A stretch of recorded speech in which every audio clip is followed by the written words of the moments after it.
ఎంతో రుచిగా ఎంతో యమ్మీగా ఉండేటువంటి తోటకూర వేపుడు రెసిపీని షేర్ చేస్తున్నానండి. తోటకూర ఇట్టు పెరిగిపోతుంది అనమాట. మనం జస్ట్ విత్తనాలు చల్లుకుంటే చాలు, చాలా ఫాస్ట్ గా గ్రో అయిపోతుంది. పెరట్లోనే పెంచుకోవచ్చు. ఇది మన గార్డెన్ లోదేనండి తోటకూర. నేను ఇక్కడ తోటకూరని శుభ్రంగా వాష్ చేసేసుకుని చిన్న ముక్కలుగా తరుక్కుని పెట్టుకున్నాను. ఇంకా బాణంలో కచ్చపచ్చ దంచుకుని వెల్లుల్లి డబ్బలు, మినపప్పు, జీలకర్ర, ఆవాలు, ఎండుమిర్చి, కరివేపాకు, 1 టేబుల్ స్పూన్ ఆయిల్ వేసుకుని దాంట్లో ఈ విధంగా పోపు సామాన్లు ఫ్రై చేసుకున్నాను. తర్వాత సన్నగా కట్ చేసుకున్నటువంటి తోటకూరని యాడ్ చేసేసుకున్నాను. మీరు అబ్జర్వ్ చేస్తే ఈ తోటకూర కొంచెం డిఫరెంట్ గా కనిపిస్తుంది. కాడలన్నీ రెడ్ కలర్ లో అండ్ ఆకేమో గ్రీన్ కలర్ లో ఉంటుంది అనమాట. పెరుగు తోటకూర అయితే మనకి రెడ్ అనేది కనిపించదు కదండి. కొయ్యి తోటకూర మళ్ళీ ఇంకో రకంగా ఉంటుంది కదా. తోటకూరతో ఏ రకమైన కర్రీ చేసినా కూడా చాలా బాగుంటుందండి. ఇంక ఇప్పుడు దీంట్లో 1 టీ స్పూన్ పసుపు, అదే విధంగా రుచికి సరిపడా సాల్ట్ ని యాడ్ చేసుకున్నాను. సాల్ట్ ఎప్పుడు కూడా చాలా తక్కువ పడుతుందండి ఆకుకూరల్లో. ఇప్పుడు తోటకూరలో పసుపు, ఉప్పు, ఆ పోపు అంతా కలిసేలాగా మంచిగా మనం మిక్స్ చేసుకోవాలండి. టోటల్గా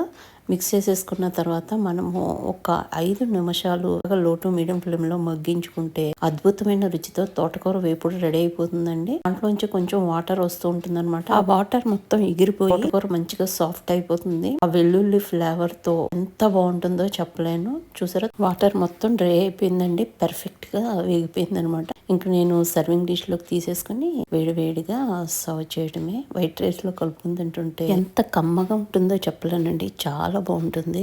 ఫ్రెండ్స్, మీకు ఈ వీడియో నచ్చితే లైక్ చేయడం మాత్రం మర్చిపోవద్దు.